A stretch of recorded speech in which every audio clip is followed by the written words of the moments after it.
Doctor साहेबांनी घातला विकासाचा पाया. राणा जगजितसिंह पाटील पुढे नेत आहे ते शाश्वत प्रगतीचा वारसा.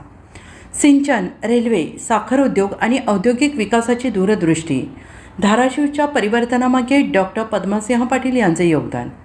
एकेकाळी दुष्काळ, पाण्याची टंचाई आणि विकासाच्या संधींपासून वंचित राहिलेला धाराशिव जिल्हा आज शाश्वत विकासाच्या दिशेनं वेगानं वाटचाल करत आहे. सिंचन, रेल्वे, साखर उद्योग, शेतीपूरक व्यवसाय आणि औद्योगिक विकासाचा भक्कम पाया रचण्याचे श्रेय ज्येष्ठ नेते तथा माजी मंत्री डॉक्टर पद्मसिंह पाटील यांना जाते, असे मत राष्ट्रवादी काँग्रेसचे प्रदेश प्रवक्ते डॉक्टर धीरज वीर यांनी व्यक्त केले आहे.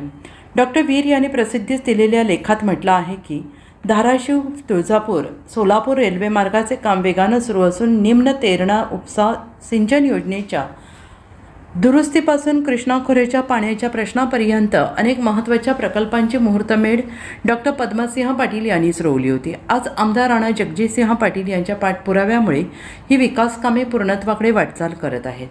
जिल्ह्यातील साखर उद्योगाच्या वाढीचा उल्लेख करताना त्यांनी सांगितलं की यंदाच्या हंगामात जिल्ह्यातील शेतकऱ्यांना ऊस बिलापोटी तब्बल 2,000 कोटी रुपये मिळाले. 16 साखर कारखाने आणि 12 गूळ पावडर कारखान्यांमुळे ग्रामीण अर्थव्यवस्थेला मोठी चालना मिळाली.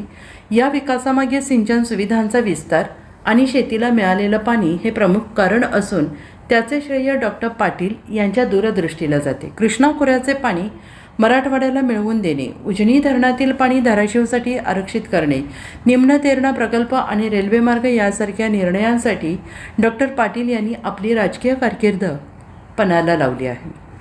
जिल्ह्याच्या भविष्यासाठी घेतलेल्या या धाडसी निर्णयामुळे आज धाराशिव प्रगतीच्या मार्गावर ताठ मानेनं उभा असल्याचं डॉक्टर वीर यांनी नमूद केलं आहे. ते पुढे म्हणाले की डॉक्टर साहेबांचे संपूर्ण राजकारण सामान्य माणूस, शेतकरी आणि ग्रामीण विकासाभोवती केंद्रित होते. पाटबंधारे आणि ऊर्जा मंत्री म्हणून त्यांनी जिल्ह्यात सिंचन प्रकल्प, वीज उपकेंद्रे आणि पायाभूत सुविधांचे जाळे निर्माण केले.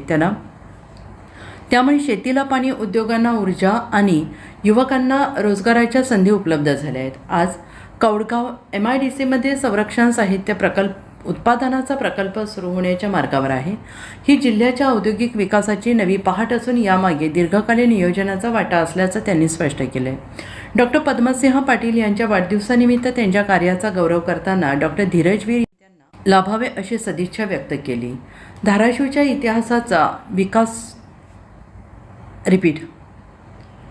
धाराशिवच्या विकासाचा इतिहास लिहिला जाईल तेव्हा सिंचन, रेल्वे, उद्योग आणि शेतकरी समृद्धीच्या प्रत्येक पानावर डॉक्टर साहेबांचे नाव सुवर्ण अक्षराने कोरलं जाईल, असंही त्यांनी म्हटलं आहे.